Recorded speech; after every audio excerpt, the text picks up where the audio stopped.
Class 6 mathematics exercise 2.2 question number 1 find the sum by suitable rearrangement. उपयुक्त क्रम में लगाकर योग ज्ञात कीजिए। तो इसका पहला भाग है 837 प्लस 208 प्लस 363। आप सोच रहे होंगे कि यह जोड़ना तो बहुत आसान है, हम तीनों संख्याओं को लिखेंगे और ऐड कर लेंगे। बट अभी आपने इसे ऐसे ऐड नहीं करना है, बल्कि आपको होल नंबर्स की प्रॉपर्टीज इसमें लगानी है और उसके अनुसार इसे आप ऐड करेंगे। तो होल नंबर्स की एक प्रॉपर्टी होती है कम्यूटेटिविटी अर्थात क्रम विनिमेयता, जिसके अनुसार दो या दो से अधिक पूर्ण संख्याओं को आप किसी भी क्रम में जोड़ेंगे तो योगफल में कोई अंतर नहीं होगा। तो अब हम ऐसा करते हैं, इन तीनों में से ऐसी दो संख्याएं छांटते हैं जिनके यूनिट डिजिट को जोड़ने पर यूनिट डिजिट 0 बन रही हो। तो ये दो संख्याएं हैं 837 एंड 363। इनके यूनिट डिजिट्स को यदि हम जोड़ें 7 एंड 3 तो 10 आएगा अर्थात यूनिट डिजिट 0 आएगी। इन दोनों संख्याओं को हम एक साथ लिख लेते हैं। तो हम लिखेंगे 837 प्लस 363 को उसके बाद लिख लिया हमने और 208 को अलग से रख दिया। तो यहाँ पर हमने कम्यूटेटिविटी रूल यूज किया। अब हम 837 और 363 को ऐड करेंगे। तो इसे ऐड करने के लिए 7 प्लस 3 10 कैरी 1, 6 3 और 1 को ऐड करेंगे 10 कैरी 1, 8 3 और 1 को ऐड करेंगे 12। तो ये ऐड करके आ चुका है 1200। तो इसका मान हो जाएगा 1200 और प्लस 208 को वैसे ही लिखेंगे। अब हम 1200 में 208 ऐड करेंगे,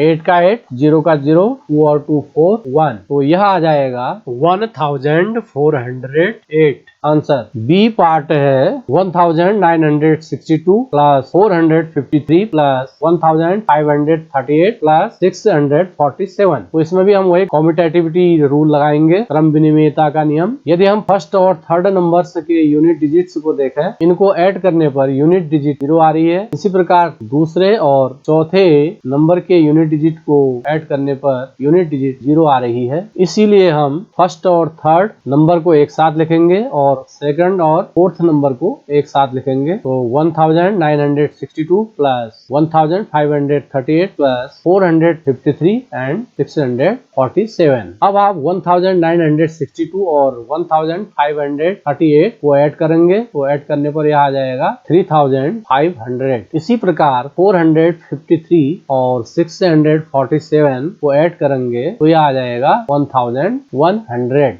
अब हम 3500 एंड 1100 को ऐड करेंगे तो इसका मान आ जाएगा 4600। This is answer. Question number 2 find the product bye suitable rearrangement. उपयुक्त क्रम में लगाकर गुणनफल ज्ञात कीजिए। जिस प्रकार आपने इससे पहले प्रश्न में ऐड में कम्यूटेटिविटी रूल लगाया, उसी प्रकार कम्यूटेटिविटी रूल अर्थात क्रम विनिमेयता का जो रूल है वह मल्टीप्लिकेशन में भी अप्लाई होता है। इसलिए हम यहाँ पर भी कम्यूटेटिव रूल यूज करेंगे। तो कम्यूटेटिविटी रूल कहता है कि दो या दो से अधिक संख्याओं को आप गुणा किसी भी क्रम में कर सकते हैं, उससे गुणनफल में कोई अंतर नहीं आता है। तो इसके लिए हम ऐसी दो संख्याएं छांटते हैं जिनको मल्टीप्लाई करने पर यूनिट डिजिट 0 आ रही हो। तो वो संख्याएं हैं 2 एंड 50। तो हम 2 और 50 को एक साथ लिखेंगे और 1768 को अलग से लिखेंगे। अब हम 50 को 2 से मल्टीप्लाई करेंगे। 50 को 2 से मल्टीप्लाई करने पर तो यह आ जाएगा 100। तो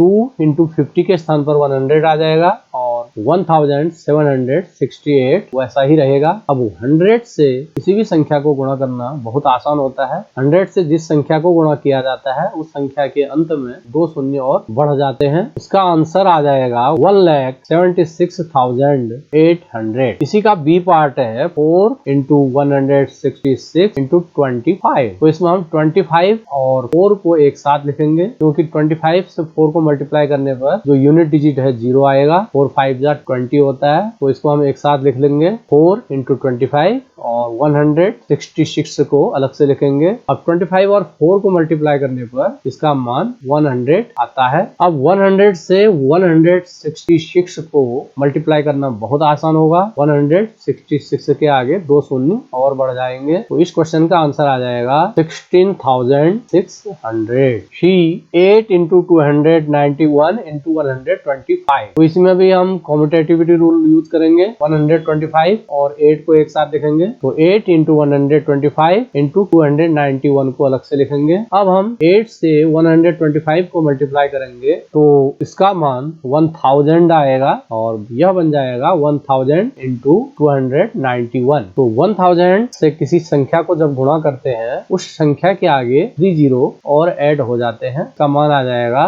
291 के आगे से आप 3 शून्य और लगा लेंगे। This is answer D 625 into 279 into 16। तो इस प्रश्न में भी हम क्रम विनिमेयता का नियम लागू करेंगे, लॉ ऑफ कम्यूटेटिविटी। अब हम 625 और 16 को एक साथ लिखेंगे और 279 को अलग से लिख लेंगे। 16 एंड 625 को मल्टीप्लाई करने पर इसका मान 10,000 आएगा और उसे हमने मल्टीप्लाई करना होगा 279 को। अब 10,000 में 4 जीरो है, इसीलिए इससे 279 को गुणा करने पर इसका मान 279 के आगे से 4 जीरो और बढ़ जाएंगे। यह इस प्रश्न का आंसर हो जाएगा। ई 285 इंटू 5 इंटू 60। तो इसमें भी हम कॉम्यूटेटिविटी रूल लगाएंगे, क्रम विनिमेयता का नियम। 5 और 60 को एक साथ मल्टीप्लाई कर लेंगे जो कि 300 आ जाएगा। अब हम 300 से 285 को मल्टीप्लाई करेंगे तो इसका मान 85,500 आएगा। F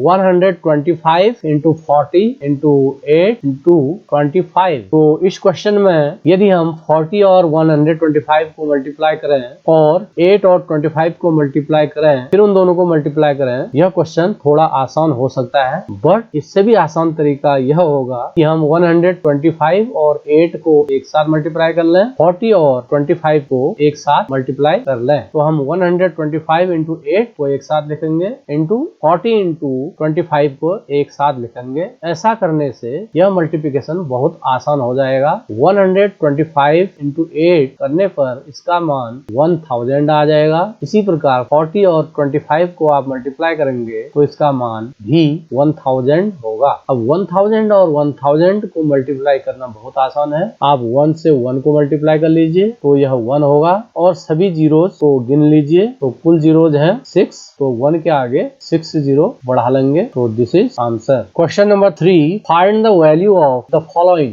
निम्नलिखित में से प्रत्येक का मान ज्ञात कीजिए। Part first 297 into 17 into 297 into 3। इस क्वेश्चन को करने से पहले आपको होल नंबर्स की डिस्ट्रीब्यूशन लॉ यानी वितरण नियम की जानकारी होना आवश्यक है। आइए हम वितरण नियम की जानकारी लेते हैं। तो वितरण नियम के अनुसार a into B plus C is equals to a into B plus a into C हो जाता है, यानी a जो है b और c दोनों में डिस्ट्रीब्यूट हो जाता है। तो आप इसको ऐसे भी कह सकते हैं, यदि आपके पास a into B plus a into C है तो आप a को बाहर कर लेंगे तो आपके पास बचेगा a इंटू कोष्ठ के अंदर b प्लस सी। तो इसमें देखिए, यदि हम इस प्रश्न को गौर से देखें 297 दोनों टर्म्स में है और 297 क्या होगा, बाहर आ जाएगा। जैसे आपने देखा a into B plus a into C होने पर a बाहर आ जा रहा था और कोष्ठ में b प्लस c बच रहा था, ऐसे ही यहाँ पर 297 को आप बाहर करेंगे, कोष्ठ के अंदर बचेगा 17 प्लस 3। अब 17 और 3 को ऐड करेंगे, यह 20 आ जाएगा और कोष्ठ के बाहर से यदि कोई चिन्ह नहीं हो तो यहाँ पर मल्टीप्लिकेशन का चिन्ह होता है, तो इसका मान बन जाएगा 297 इंटू 20। अब 20 से 297 को मल्टीप्लाई करना बहुत आसान होगा। 20 में एक जीरो है तो आप सबसे पहले एक जीरो बढ़ाएंगे, फिर 2 से हम 297 को मल्टीप्लाई कर लेंगे। 2 7 जार 14 कैरी 1, 2 9 जार 18, 18 में 1 ऐड करेंगे, 19 कैरी 1, 2 2 जार 4, 4 में 1 ऐड करेंगे 5। तो आंसर आ गया हमारे पास 5940। B 54,279 into 92 plus 8 into 54,279। तो इस क्वेश्चन में भी आप देखेंगे कि इसमें दो टर्म्स हैं। पहला पद है 54,279 इंटू 92 और जो दूसरा पद है वह है 8 इंटू 54,279। इन दोनों पदों में 54,279 कॉमन है, तो हम इसमें डिस्ट्रीब्यूटिव लॉ लगाएंगे, क्रम विनिमयता का नियम लगाएंगे। उसके अनुसार क्या होगा, 54,279 बाहर आ जाएगा और कोष्ठ के अंदर बचेगा 92 प्लस 8। अब 92 में 8 ऐड करेंगे तो इसका मान 100 बन जाएगा, और कोष्ठ के बाहर से कोई चिन्ह न हो तो वहां पर क्या होता है, गुणा का चिन्ह होता है, तो इसका मान बन जाएगा 54,279 गुणा 100। तो 100 से हम इसको मल्टीप्लाई करेंगे तो आंसर आ जाएगा 54,27,900। सी 81,265 into 169 minus 81,265 into 69। 81,265 दोनों पदों में कॉमन है, इसे बाहर करेंगे तो अंदर बचेगा 169 माइनस दूसरे पद में बचेगा 69। अब हम 169 में से 69 को लेस करेंगे तो यह बचेगा 100। तो आपके पास आएगा 81,265 इंटू 100। अब 100 से इसको हम मल्टीप्लाई करेंगे तो इसके आगे 2 जीरो और बढ़ जाएंगे। यह इस क्वेश्चन का आंसर होगा। D 3,845 into 5 into 782 plus 769 into 25 into 218। यदि हम इसे गौर से देखें तो कोई भी संख्या ऐसी नहीं है जो कि दोनों पदों में है, तो इसके लिए हम क्या करेंगे, जो आपको 25 दिख रहा है इसके हम फैक्टर कर लेंगे। तो 25 को हम लिख सकते हैं 5 इंटू 5। तो बाकी जो संख्या हैं उनको हम वैसे ही लिखेंगे और 25 के जगह पर हम लिख लेंगे 5 इंटू 5, क्योंकि 5 5 जा 25 होता है। अब इससे हमें क्या फायदा हुआ, अब हम क्या करेंगे, 5 और 769 को मल्टीप्लाई करेंगे। 5 9 जार 45, 5 6 जार 30, 30 में 4 ऐड करेंगे 34, कैरी 3, 5 7 जार 35, 35 में 3 ऐड करेंगे 38। तो हमें क्या प्राप्त हुआ, 3,845। तो अब हम 769 इंटू 5 के स्थान पर 3,845 लिखेंगे।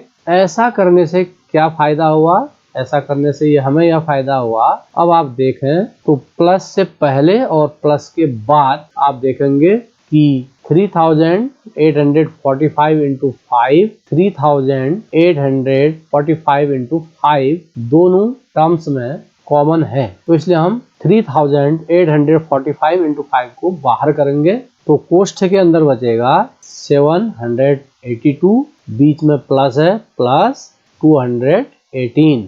अब 782 और 218 को यदि हम जोड़ें तो देखें क्या प्राप्त होता है, 8 प्लस 2 10, कैरी 1, 8 1 1 ऐड करेंगे 10, कैरी 1, 7 2 और 1 को ऐड करेंगे 10। तो हमें क्या प्राप्त हुआ, 1000। तो 782 प्लस 218 के स्थान पर हम 1000 लिखेंगे, और 5 से जब हम 3,845 को मल्टीप्लाई करेंगे तो इसका मान 19,225 प्राप्त होगा। अब 19,225 को 1000 से मल्टीप्लाई करेंगे तो 19,225 के आगे क्या होगा, 1000 में 3 जीरो हैं तो इसके आगे 3 जीरो बढ़ जाएंगे। This is answer.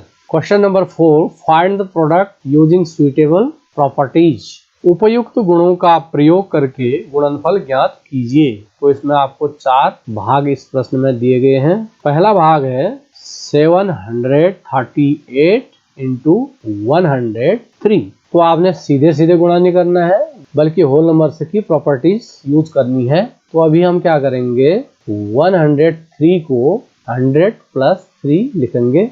100 में आप 3 ऐड करेंगे, क्या बनेगा, 103 बनेगा। 103 के स्थान पर हमने लिख दिया 100 प्लस 3। अब आपको पूर्ण संख्याओं के वितरण नियम की जानकारी होनी चाहिए, जिसके अनुसार a गुणा b प्लस सी यदि है आपके पास तो इसका मान a गुणा b धन a गुणा c हो जाता है। तो उसी प्रकार देखिए, a के स्थान पर 738 है और b के स्थान पर 100 है और c के स्थान पर 3 है। तो 738 से आप 100 को भी मल्टीप्लाई करेंगे और 738 से आप 3 को भी मल्टीप्लाई करेंगे तो यह हो जाएगा 738 इंटू 100 प्लस 738 इंटू 3। अब 738 से 100 को मल्टीप्लाई करेंगे तो 738 के आगे 2 शून्य बढ़ जाएंगे और 738 को 3 से मल्टीप्लाई करेंगे तो इसका मान 2214 हो जाएगा।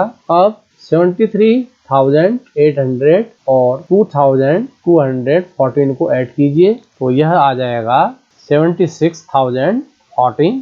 This is answer. B 854 into 102, तो 102 के स्थान पर हम लिखेंगे 100 प्लस 2, क्योंकि 100 में 2 ऐड करने पर 102 हो जाता है। अब इसी में भी हम डिस्ट्रीब्यूटिविटी लॉ लगाएंगे तो 854 से 100 और 2 दोनों मल्टीप्लाई हो जाएंगे तो यह बन जाएगा 854 इंटू 100 और बीच में प्लस का चिन्ह है तो प्लस लगाएंगे 854 इंटू 2। अब 854 को 100 से मल्टीप्लाई करेंगे तो 854 के आगे 2 शून्य बढ़ जाएंगे। 854 को 2 से मल्टीप्लाई करेंगे तो यह आ जाएगा 1708। अब आप 85,400 और 1708 को ऐड करेंगे तो इसका मान हो जाएगा 87,108। This is answer. C 258 into 1008, तो यहाँ पर हम 1008 के स्थान पर 1000 प्लस 8 लिखेंगे और इसमें वितरण नियम लगा लेंगे।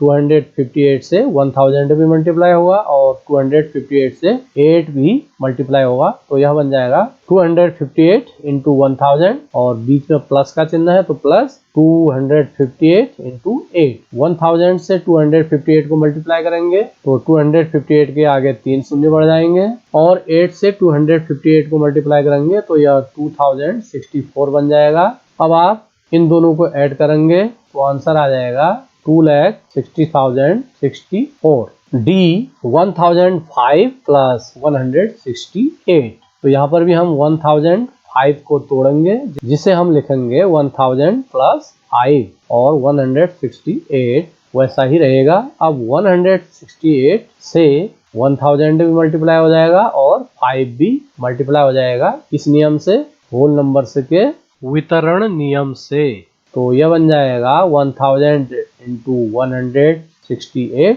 Plus 5 into 168। अब 168 को 1000 से मल्टीप्लाई करेंगे तो 168 के आगे 3 जीरो बढ़ जाएंगे और 5 से 168 को मल्टीप्लाई करेंगे तो यह 840 हो जाएगा। अब हम इन दोनों संख्याओं को ऐड करेंगे तो इसका मान 1,68,840 हो जाएगा और यही इस क्वेश्चन का आंसर होगा। Question number 5, a taxi driver filled his car petrol tank with 40 liters of petrol on Monday. The next day he filled the tank with 50 liters of petrol. If the petrol cost Rs 44 per liter, how much did he spend in all on petrol? किसी taxi driver ने अपनी गाड़ी की petrol टंकी में सोमवार को 40 litre petrol भरवाया। अगले दिन उसने टंकी में 50 लीटर पेट्रोल भरवाया। यदि पेट्रोल का मूल्य ₹44 प्रति लीटर था तो उसने पेट्रोल में कुल कितना व्यय किया? तो ड्राइवर ने सोमवार को डाला 40 लीटर पेट्रोल, मंगलवार को डाला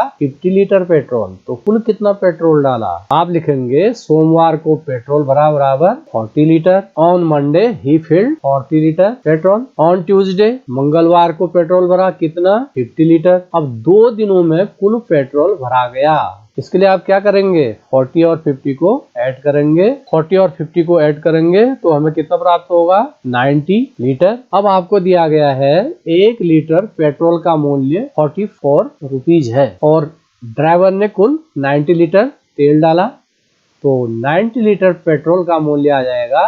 क्या करेंगे आप? 44 को 90 से मल्टीप्लाई कर लेंगे। अब यह गुणा करना बहुत आसान है। आप एक जीरो लगाएंगे, उसके बाद 9 से 44 को मल्टीप्लाई कर लेंगे तो यह हो जाएगा 3,960 rupees. This is answer. Question number 6. A vendor supplies 32 liters of milk to a hotel in the morning and 68 liters of milk in the evening. If the milk cost Rs 45 per liter, how much money is due to the vendor per day? कोई दूध वाला एक hotel को सुबह 32 litre दूध देता है और शाम को 68 लीटर दूध देता है। यदि दूध का मूल्य 45 रुपया प्रति लीटर है तो दूध वाले को प्रतिदिन कितनी धनराशि प्राप्त होगी? तो सुबह उसने होटल में दूध दिया 32 लीटर और शाम को दूध दिया 68 लीटर, तो एक दिन में कुल कितना दूध वेंडर ने होटल में दिया? तो इसके लिए क्या करेंगे, 32 और 68 को ऐड करेंगे। एक दिन में कुल दूध दिया बराबर हो जाएगा 32 प्लस 68, इसे ऐड करेंगे तो 100 आ जाएगा। तो एक दिन में उसने 100 लीटर दूध होटल में दिया। अब 1 लीटर दूध का मूल्य 45 रुपया है, दूध वाले ने 100 लीटर दूध होटल में दिया, तो 100 लीटर का मूल्य हो जाएगा 45 को 100 से मल्टीप्लाई करेंगे। और आप जानते हैं कि 100 से किसी भी संख्या को मल्टीप्लाई करना क्या होता है, बहुत आसान होता है। 45 के आगे क्या हो जाएगा, 20 और बढ़ जाएंगे, तो इसका आंसर आ जाएगा 4500 rupees. Question number 7, match the following. निम्नलिखित को सुमेलित कीजिए। तो फर्स्ट वाले को आप मैच करेंगे थर्ड से, क्योंकि इसमें 136 को 3 भागों में तोड़ दिया गया है। जब हम इसको सॉल्व करेंगे तो क्या करेंगे, 425 से 6 को 30 को और 100 को मल्टीप्लाई करेंगे और उसे ऐड करेंगे, इसलिए यह distributivity of multiplication over addition हुआ। और इसी प्रकार जो दूसरा है, ये आपको स्पष्ट दिख रहा है कि जो मल्टीप्लिकेशन है उसका ऑर्डर चेंज किया गया है। तो मल्टीप्लिकेशन में जब ऑर्डर चेंज करते हैं तो यह नियम होता है कॉम्यूटेटिविटी अंडर मल्टीप्लिकेशन, अर्थात गुणन की क्रम विनिमेयता। तो दूसरे को हम मैच करेंगे ए से। थर्ड में क्या किया गया है, संख्याओं के योग के क्रम को चेंज किया गया है, तो यह नियम होगा योग की क्रम विनिमेयता, कॉम्यूटेटिविटी अंडर एडिशन। तो तीसरे को हम बी से मैच करेंगे। धन्यवाद। यदि वीडियो अच्छी लगी हो और आपने चैनल को सब्सक्राइब न किया हो तो प्लीज सब्सक्राइब द चैनल।